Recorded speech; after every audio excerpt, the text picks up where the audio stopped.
día, nuevas víctimas se suman al conteo siniestro. En México, la violencia ligada al narcotráfico dejó tan solo en el 2008 6.290 asesinatos.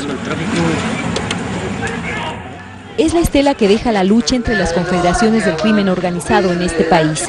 Pelean por el control de las rutas de la droga en su camino a Estados Unidos, el mayor consumidor del mundo, pero también por la repartición de un creciente mercado interno y por la expansión, incluso más allá de las fronteras de México, de otros millonarios negocios ilícitos, como la trata de personas o el secuestro. La delincuencia organizada mexicana se ha transformado en una de las 4 organizaciones criminales más importantes del planeta, con capacidad de voltear gobiernos, de infiltrar campañas electorales en el extranjero. Hasta hoy, las organizaciones criminales más fuertes son las que se dedican al tráfico de drogas como su actividad primordial, pero no la única.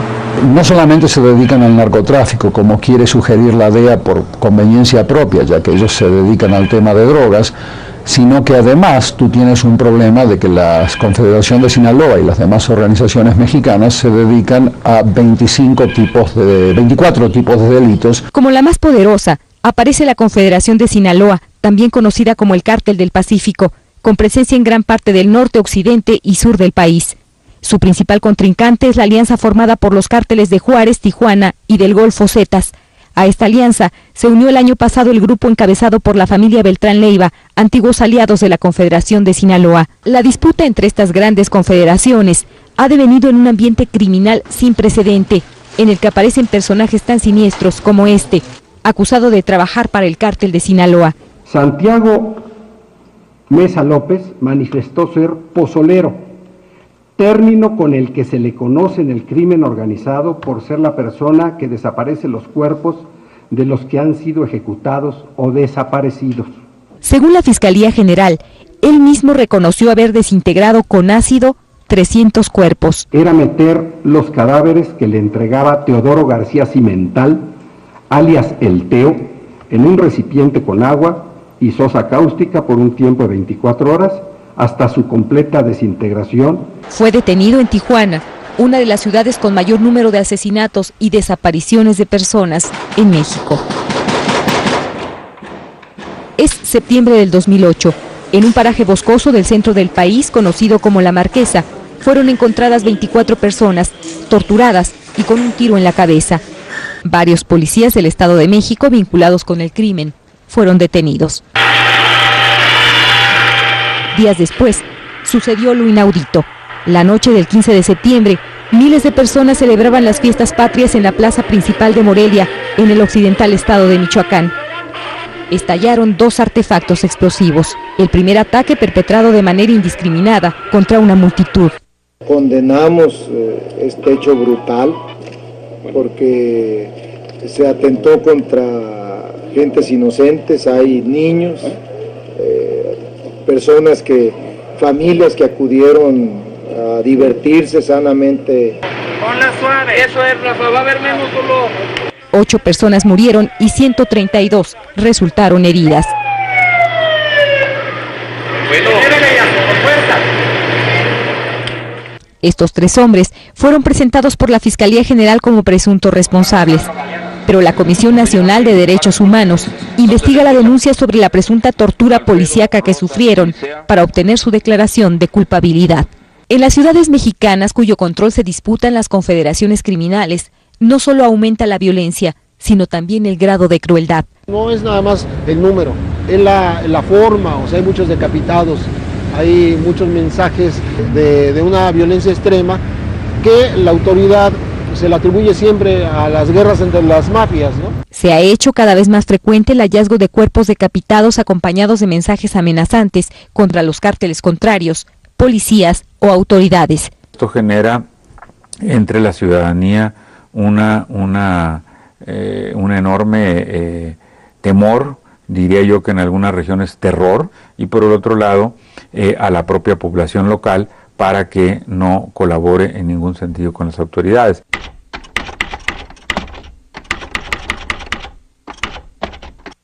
Se multiplican los ataques contra instalaciones y elementos de la policía, sobre todo municipales, cuyo sencillo armamento contrasta con las armas de grueso calibre utilizadas por los criminales. Así quedó la patrulla donde fueron asesinados 4 policías locales en el balneario de Iztapas y Guatanejo. Pero los delincuentes se enfrentan también reiteradamente con los miles de militares que patrullan las calles en ciudades de 15 estados del país. Ahora los narcotraficantes se enfrentan al ejército, a las Fuerzas Armadas, y es algo nuevo. Y lo que es también nuevo es que tienen una mayor capacidad de fuego. Y esa capacidad viene del exterior. De acuerdo con cifras del gobierno federal, casi el 90% de las armas y pertrechos militares decomisados a las organizaciones criminales en México tienen registro en armerías de Estados Unidos. Si ellos asumieran con mayor seriedad su compromiso para que se respeten las leyes norteamericanas que prohíben la exportación de armas a México, el tenor de esta lucha sería totalmente distinto. Este tráfico, aseguran las autoridades mexicanas, le da a los cárteles poder de fuego en una confrontación donde la población civil queda en medio. Esta refriega, por ejemplo, tuvo lugar en una concurrida zona escolar de Tijuana, Baja California. El jardín de niños fue desalojado durante el fuego cruzado. Los barrios de Reynosa, en Tamaulipas, también han sido escenario de cruentas batallas entre soldados, policías federales y sicarios a plena luz del día. La violencia en la frontera norte es expresión de una guerra en la que los grupos criminales desafían abiertamente al Estado mexicano. Desde luego que Tamaulipas, Tijuana, pues son las zonas donde históricamente ha estado operando el narco y tienen control territorial y quitan y ponen policías, y a los que no se van, a los que no compran los matan.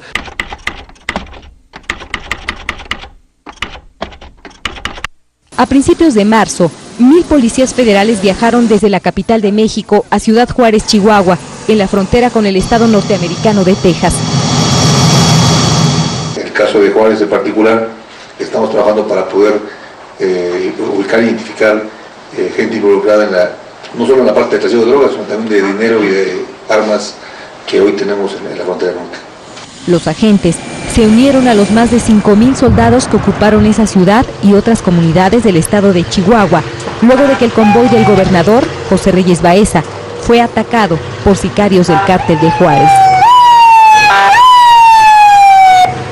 La vida cotidiana de los habitantes de esa ciudad fronteriza se ha visto trastocada por una ola de extorsiones, asesinatos y secuestros, y por la irrupción de los militares en sus espacios públicos. El ejército tomó el control de todas las corporaciones policíacas de la ciudad. Que no descansaremos hasta ver a México como un México seguro y un México libre de la acción de la criminalidad, en especial del crimen organizado, nos tome el tiempo que nos tenga que tomar. Juárez es botón de muestra de la respuesta del gobierno federal ante la violencia criminal, la militarización de vastas zonas de México. Frente a un fenómeno como el crimen organizado que ciertamente había rebasado ya el Estado, ¿no? Esa es la realidad y hay que entenderlo así. Y pues sí, es muy lamentable. Yo estoy de acuerdo que también lo ideal sería que no hubiera narcos en el Estado, esto no habría que sacar el ejército, pero los narcos ya están ahí y hay partes del país que están controlando el territorio. Pero la presencia militar no es un programa de emergencia, sino resultado de un proceso impuesto por el gobierno de Estados Unidos desde la década de 1980. Ronald Reagan decreta que el asunto del tráfico de drogas es un asunto de seguridad nacional para Estados Unidos y para el resto de los países bajo su influencia, ¿no? Y con eso le da atribuciones que antes no tenían las Fuerzas Armadas para introducirse en asuntos que antes competían solo a los civiles. A partir de 2006, el ejército desplazó en las labores de seguridad pública las corporaciones policíacas civiles, minadas por el descuido institucional y la corrupción. Hoy, 45,000 soldados participan en operativos permanentes contra el narcotráfico. El espiral de violencia no se detiene y los patrullajes militares han incrementado el número de violaciones a los derechos humanos de la población, según documentan diversas organizaciones civiles. Casos concretos de abusos de militares en contra de derechos humanos que van desde ejecuciones en retenes, detenciones arbitrarias, cateos ilegales. Solo durante 2008, la Comisión Nacional de Derechos Humanos recibió casi 1,300 denuncias contra fuerzas de seguridad del Estado por violaciones a las garantías individuales. Organizaciones como el Frente Nacional contra la Represión advierten que el despliegue del ejército en labores de seguridad pública también conlleva un riesgo para los movimientos sociales y políticos disidentes de carácter pacífico. Está contestando el Estado mexicano con la criminalización de la protesta y la militarización del país, con la pretensión y con el argumento de combatir al narcotráfico.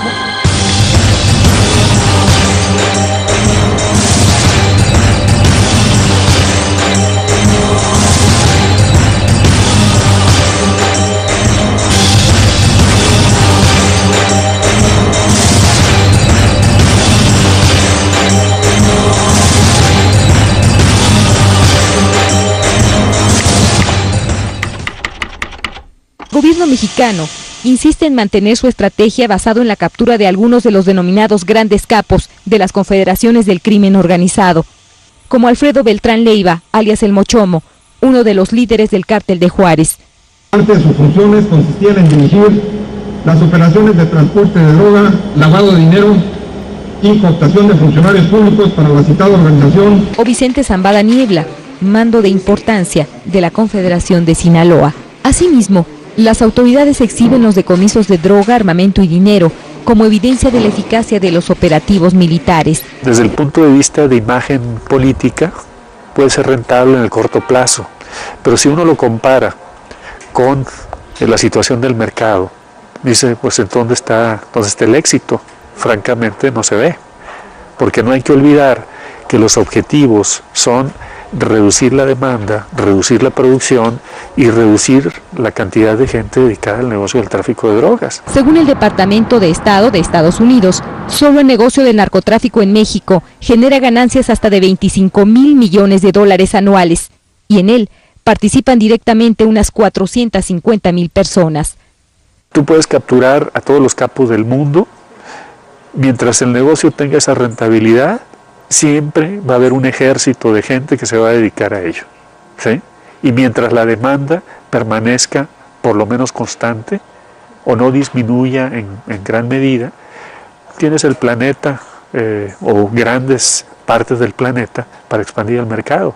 Y donde lo que hemos observado en casi un poquito más de 9 décadas desde el inicio de las prohibiciones es un incremento en la demanda y en el consumo. La Agencia Antidrogas de Estados Unidos, la DEA, asegura que el 90% de la cocaína procedente de Sudamérica que llega a ese país pasa por México.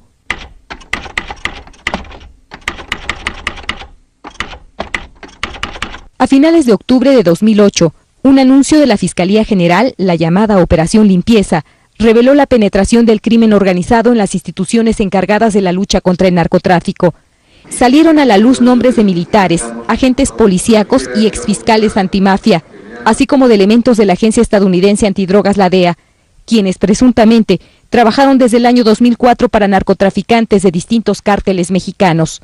Los sujetos a proceso penal están acusados de delincuencia organizada y contra la salud. Según las autoridades, a cambio de miles de dólares mensuales, 24 funcionarios entregaban información oficial de la Fiscalía y la DEA sobre investigaciones y operativos. Ningún alto mando de la Secretaría Federal de Seguridad Pública o la Fiscalía General fue detenido. En marzo del 2009, el gobierno ofreció millonarias recompensas a quien proporcione información que lleve a la captura de 37 de los principales capos de narcotráfico en México.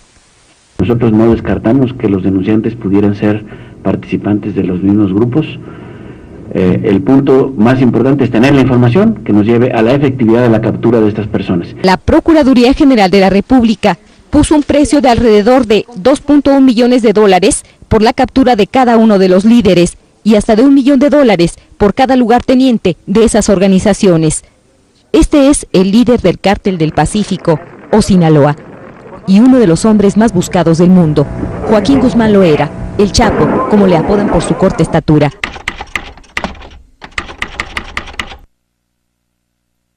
En 2001, a principios del gobierno del presidente Vicente Fox, escapó de una prisión de alta seguridad.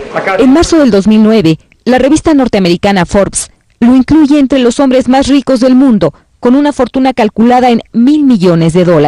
Y eso genera un golpe mediático, porque la pregunta que se hace todo funcionario, ciudadano, ciudadana honesta es ¿dónde está el patrimonio? Y la respuesta es muy simple, está en la economía legal.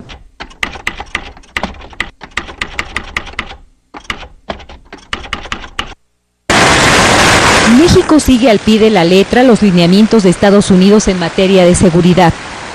La negociación de la llamada Iniciativa Mérida se realizó en completo sigilo entre los ejecutivos de ambos países y culminó en las postrimerías de la administración de George Bush. Justo 2 semanas antes de que dejara la Casa Blanca, la selló en un encuentro con Felipe Calderón. El presidente Calderón es un hombre que entiende el problema y es un hombre que no va a permitir que los narcotraficantes tengan el poder en su patria. Los Estados Unidos a su vez quiere ayudar a México. El presidente mexicano demandó al nuevo gobierno estadounidense la continuación de esa iniciativa e incluso le propuso una alianza estratégica de seguridad. The more secure Mexico is, the more secure US will be. Y la idea es que este problema común del crimen organizado, el terrorismo, el tráfico de drogas, que es un problema internacional, lo podamos combatir juntos. La Iniciativa Mérida proveerá a México de sofisticadas tecnologías de monitoreo en las fronteras, aeronaves, vehículos militares y capacitación policíaca y castrense por al menos $1.250 millones en los próximos 2 años. Hay que decirlo, a veces los narcotraficantes han coordinado e integrado sus operativos transnacionales mejor que las autoridades de nuestros 2 países. En el primer paquete de ayuda, Estados Unidos incluyó modernos equipos para reforzar los controles migratorios en la frontera sur. Esta, que se presume como la tecnología más avanzada para la detección de documentos falsos. Para atacar en conjunto el problema de la falta de seguridad, de la amenaza del tráfico de personas, de la amenaza del tráfico de drogas, de armas y eventualmente también la amenaza terrorista. Pero en la práctica, este plan también otorga el control de la migración indocumentada hacia Estados Unidos. México entrega, en términos de tecnología, de capacitación, de eficacia en control migratorio, entrega su soberanía a los Estados Unidos. Esto ya se venía haciendo. La Iniciativa Mérida simplemente lo ratifica, lo institucionaliza. A cambio de la cooperación, se permitirá la vigilancia de los cuerpos de seguridad estadounidenses sobre el país. El hecho de asumir el terrorismo como propio es aceptar políticas también similares a las de Colombia. En Colombia, el Plan Colombia es para combatir terrorismo y narcotráfico, ¿no? Y cuando uno dice combatir terrorismo en países como los nuestros, pues es en realidad un plan de control social. Así, diversos especialistas advierten que el costo de la asistencia de Estados Unidos podría ser alto en muchos sentidos. Que las instituciones mexicanas, las instituciones del Estado mexicano empiecen a hacer suya de manera íntegra la agenda de seguridad nacional de Estados Unidos y nos olvidemos de otros problemas nacionales que tenemos en México, como es el enorme desempleo, la enorme pobreza.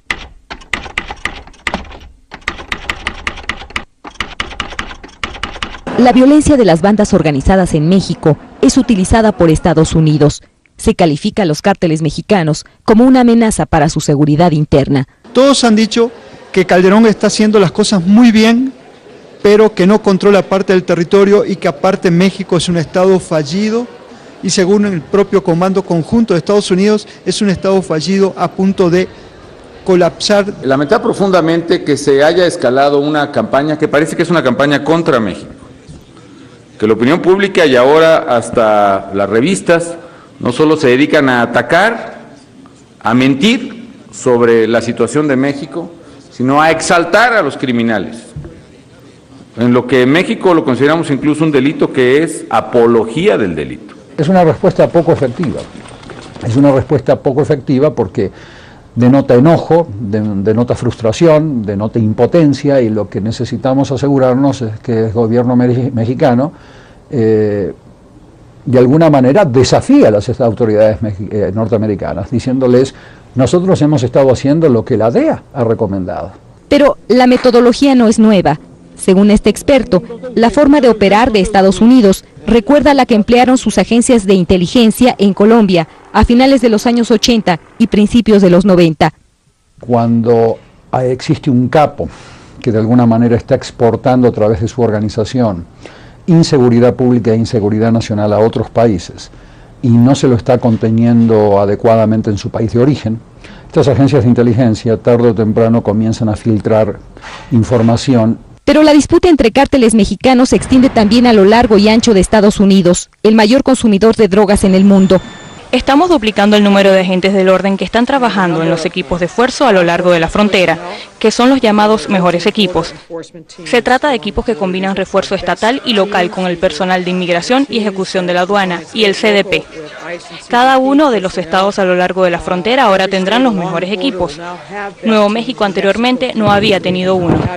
Son muchas las voces calificadas que señalan que la estrategia del gobierno mexicano contra las organizaciones criminales es, al menos, insuficiente. El Estado en su conjunto no tiene una táctica de rehabilitación de los miles de drogadictos que tenemos.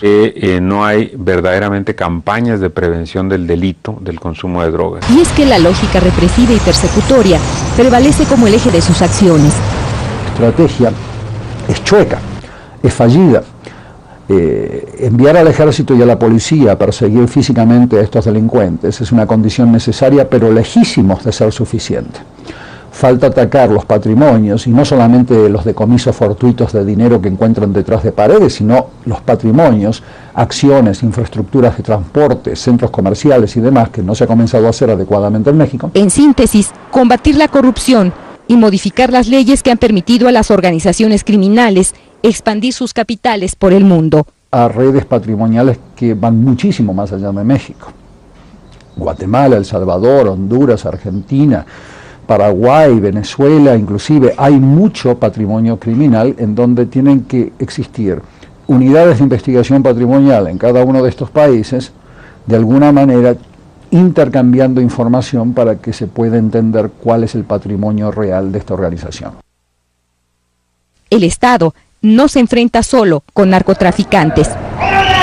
Por un lado, sí, como hace 10 años, el flujo de drogas hacia los Estados Unidos es un elemento central, pero al mismo tiempo tenemos que ver aquí en México que hay muchos mercados ilegales que ya valen tanto como el mercado norteamericano, es decir, el mercado local de drogas, de trata de personas, de tráfico de armas, extorsión y secuestro, que manejan muchísimo dinero. Mientras no se ataque a los grupos criminales en todos los frentes de estos delitos y se siga caricaturizando, como hace la DEA, que son narcogrupos, narcotraficantes, vamos a seguir perdiendo este proceso de enfrentamiento para tratar de desmantelarlos patrimonialmente y perseguirlos físicamente como se debería hacer y encarcelar a los personajes de la vida política y empresarial que le han permitido a estos grupos criminales expandirse internacionalmente como se lo han hecho. Atacarlos requiere de un pacto político de gran alcance, como lo demuestran diversas experiencias internacionales. Es decir, la terminación del pacto de impunidad que nosotros hemos denunciado, que ha existido en este país desde hace bastante tiempo. Un pacto que comprometa a los gobiernos de todos los niveles, a los actores políticos y a la sociedad en el combate a estos crímenes.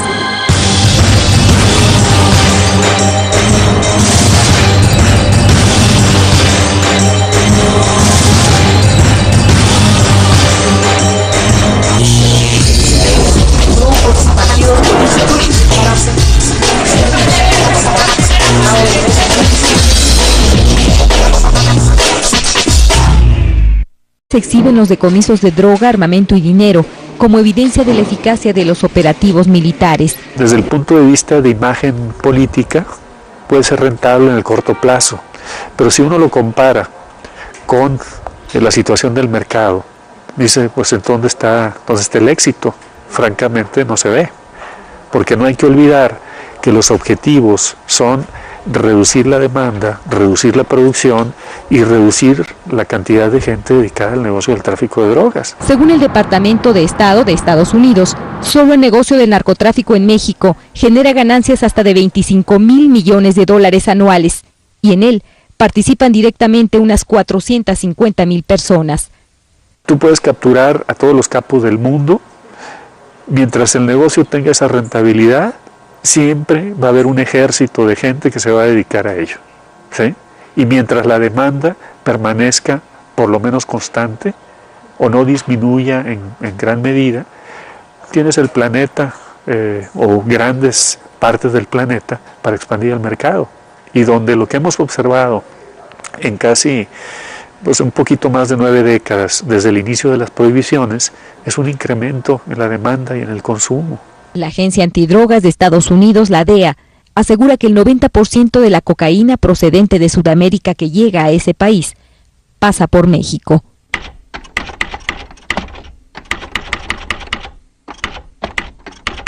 A finales de octubre de 2008, un anuncio de la Fiscalía General, la llamada Operación Limpieza, reveló la penetración del crimen organizado en las instituciones encargadas de la lucha contra el narcotráfico.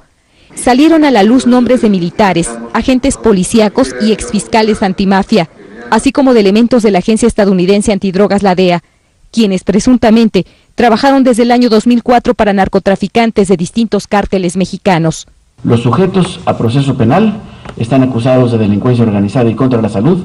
Según las autoridades, a cambio de miles de dólares mensuales, 24 funcionarios entregaban información oficial de la Fiscalía y la DEA sobre investigaciones y operativos. Ningún alto mando de la Secretaría Federal de Seguridad Pública o la Fiscalía General fue detenido. En marzo del 2009, el gobierno ofreció millonarias recompensas a quien proporcione información que lleve a la captura de 37 de los principales capos de narcotráfico en México. Nosotros no descartamos que los denunciantes pudieran ser participantes de los mismos grupos. El punto más importante es tener la información que nos lleve a la efectividad de la captura de estas personas. La Procuraduría General de la República puso un precio de alrededor de 2.1 millones de dólares por la captura de cada uno de los líderes y hasta de $1 millón por cada lugarteniente de esas organizaciones. Este es en realidad un plan de control social. Así, diversos especialistas advierten que el costo de la asistencia de Estados Unidos podría ser alto en muchos sentidos. Que las instituciones mexicanas, las instituciones del Estado mexicano, empiecen a hacer suya de manera íntegra la agenda de seguridad nacional de Estados Unidos y nos olvidemos de otros problemas nacionales que tenemos en México, como es el enorme desempleo, la enorme pobreza.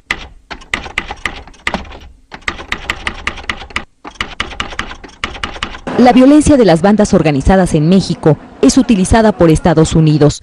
Se califica a los cárteles mexicanos como una amenaza para su seguridad interna. Todos han dicho que Calderón está haciendo las cosas muy bien, pero que no controla parte del territorio y que aparte México es un estado fallido y según el propio Comando Conjunto de Estados Unidos es un estado fallido a punto de colapsar. Lamenta profundamente que se haya escalado una campaña que parece que es una campaña contra México.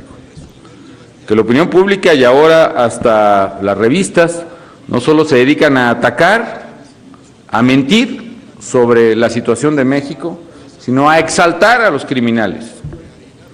En lo que en México lo consideramos incluso un delito que es apología del delito. Es una respuesta poco efectiva. Es una respuesta poco efectiva porque denota enojo, denota frustración, denota impotencia y lo que necesitamos asegurarnos es que el gobierno mexicano de alguna manera desafía a las autoridades norteamericanas diciéndoles nosotros hemos estado haciendo lo que la DEA ha recomendado. Pero la metodología no es nueva. Según este experto, la forma de operar de Estados Unidos recuerda a la que emplearon sus agencias de inteligencia en Colombia a finales de los años 80 y principios de los 90. Cuando existe un capo que de alguna manera está exportando a través de su organización inseguridad pública e inseguridad nacional a otros países y no se lo está conteniendo adecuadamente en su país de origen, estas agencias de inteligencia tarde o temprano comienzan a filtrar información. Pero la disputa entre cárteles mexicanos se extiende también a lo largo y ancho de Estados Unidos, el mayor consumidor de drogas en el mundo. Estamos duplicando el número de agentes del orden que están trabajando en los equipos de esfuerzo a lo largo de la frontera, que son los llamados mejores equipos. Se trata de equipos que combinan refuerzo estatal y local con el personal de inmigración y ejecución de la aduana y el CDP. Cada uno de los estados a lo largo de la frontera ahora tendrán los mejores equipos. Nuevo México anteriormente no había tenido uno. Son muchas las voces calificadas que señalan que la estrategia del gobierno mexicano contra las organizaciones criminales es, al menos, insuficiente. El Estado en su conjunto no tiene una táctica de rehabilitación de los... Conocida como el Cártel del Pacífico, con presencia en gran parte del norte, occidente y sur del país. Su principal contrincante es la alianza formada por los cárteles de Juárez, Tijuana y del Golfo Zetas. A esta alianza se unió el año pasado el grupo encabezado por la familia Beltrán Leiva, antiguos aliados de la Confederación de Sinaloa. La disputa entre estas grandes confederaciones ha devenido en un ambiente criminal sin precedente, en el que aparecen personajes tan siniestros como este, acusado de trabajar para el cártel de Sinaloa.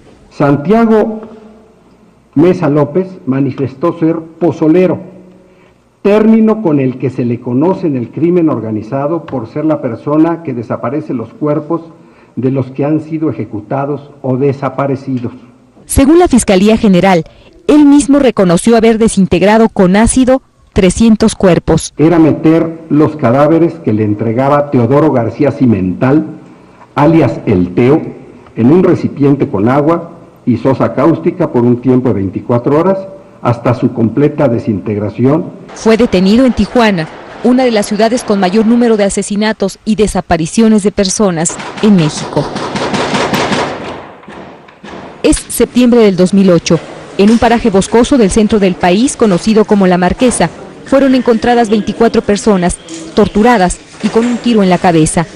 Varios policías del Estado de México vinculados con el crimen fueron detenidos. Días después, sucedió lo inaudito. La noche del 15 de septiembre, miles de personas celebraban las fiestas patrias en la plaza principal de Morelia, en el occidental estado de Michoacán. Estallaron 2 artefactos explosivos. El primer ataque perpetrado de manera indiscriminada contra una multitud. Condenamos este hecho brutal porque se atentó contra gentes inocentes, hay niños, familias que acudieron a divertirse sanamente. Ponla suave, eso es, Rafa, va a haber menos dolor. 8 personas murieron y 132 resultaron heridas.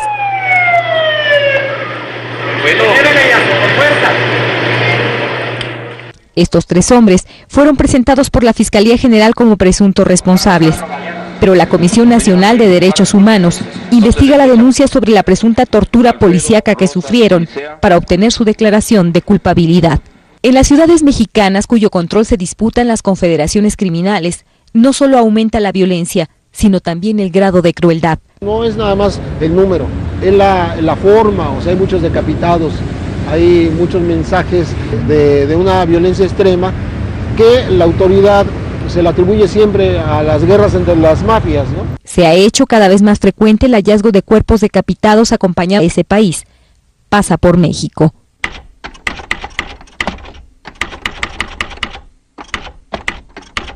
A finales de octubre de 2008, un anuncio de la Fiscalía General, la llamada Operación Limpieza, reveló la penetración del crimen organizado en las instituciones encargadas de la lucha contra el narcotráfico. Salieron a la luz nombres de militares, agentes policíacos y exfiscales antimafia, así como de elementos de la agencia estadounidense antidrogas, la DEA, quienes presuntamente trabajaron desde el año 2004 para narcotraficantes de distintos cárteles mexicanos. Los sujetos a proceso penal están acusados de delincuencia organizada y contra la salud.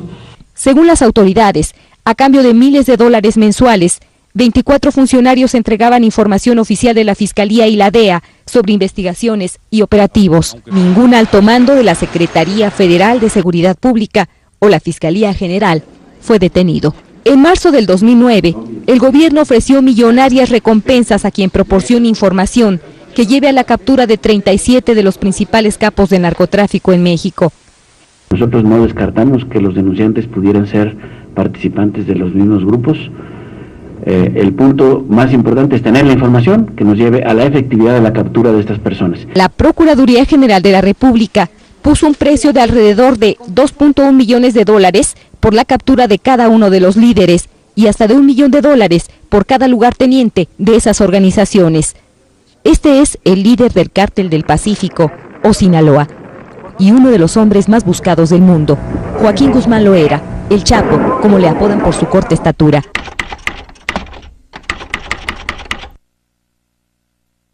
En 2001, a principios del gobierno del presidente Vicente Fox, escapó de una prisión de alta seguridad.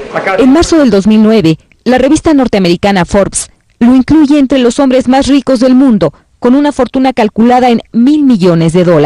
Y eso genera un golpe mediático, porque la pregunta que se hace todo funcionario, ciudadano, ciudadana honesta es ¿dónde está el patrimonio? Y la respuesta es muy simple, está en la economía legal.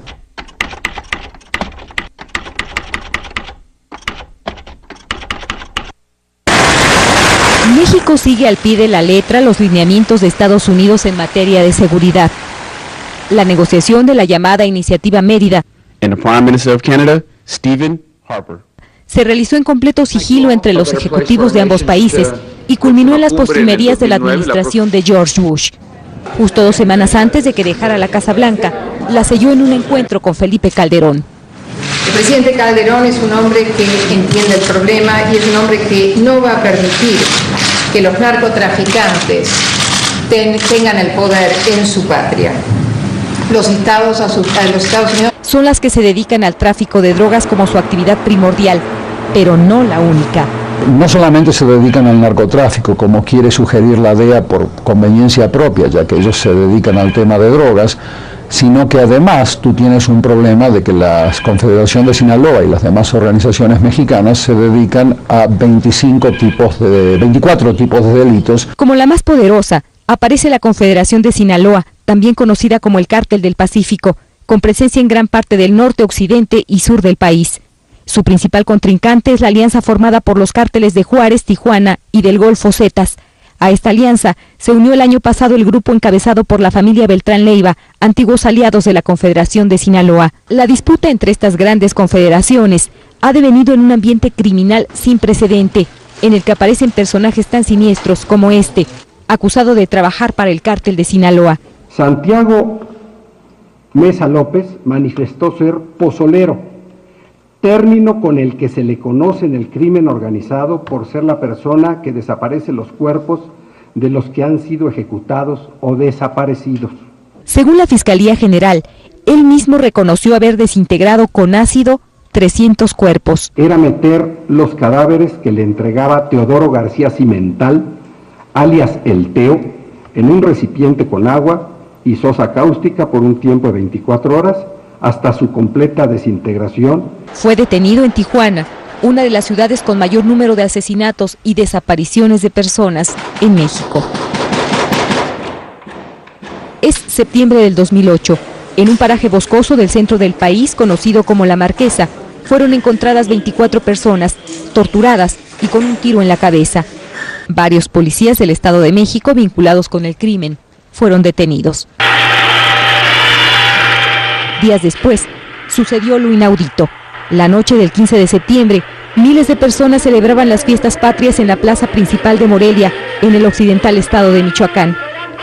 Estallaron 2 artefactos explosivos. El primer ataque perpetrado de manera indiscriminada contra una multitud. Condenamos este hecho brutal porque se atentó contra gentes inocentes, hay niños, personas familias que acudieron a divertirse sanamente. Ponla suave, eso es, Rafa, va a haber menos dolor. 8 personas murieron y 132 resultaron heridas. Bueno, con fuerza. Estos 3 hombres fueron presentados por la Fiscalía General como presuntos responsables. Pero la Comisión Nacional de Derechos Humanos investiga la denuncia sobre la presunta tortura policíaca que sufrieron para obtener su declaración. El gobierno mexicano insiste en mantener su estrategia basado en la captura de algunos de los denominados grandes capos de las confederaciones del crimen organizado, como Alfredo Beltrán Leiva, alias El Mochomo, uno de los líderes del cártel de Juárez. Antes sus funciones consistían en dirigir las operaciones de transporte de droga, lavado de dinero y cooptación de funcionarios públicos para la citada organización. O Vicente Zambada Niebla, mando de importancia de la Confederación de Sinaloa. Asimismo, las autoridades exhiben los decomisos de droga, armamento y dinero como evidencia de la eficacia de los operativos militares. Desde el punto de vista de imagen política, puede ser rentable en el corto plazo, pero si uno lo compara con la situación del mercado. Dice, pues ¿en dónde está el éxito?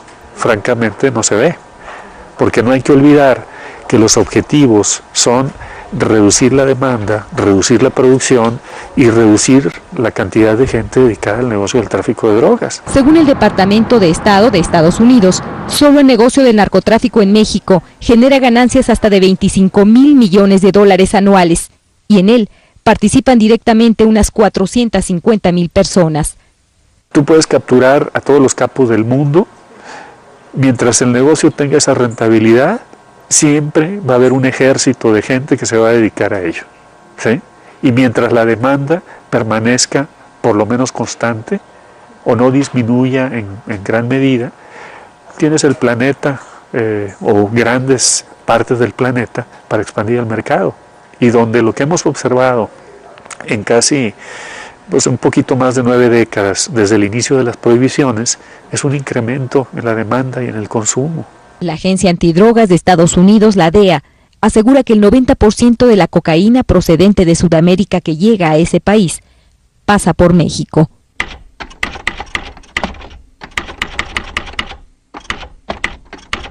A finales de octubre de 2008, un anuncio de la Fiscalía General, la llamada Operación Limpieza, reveló la penetración del crimen organizado en las instituciones encargadas de la lucha contra el narcotráfico.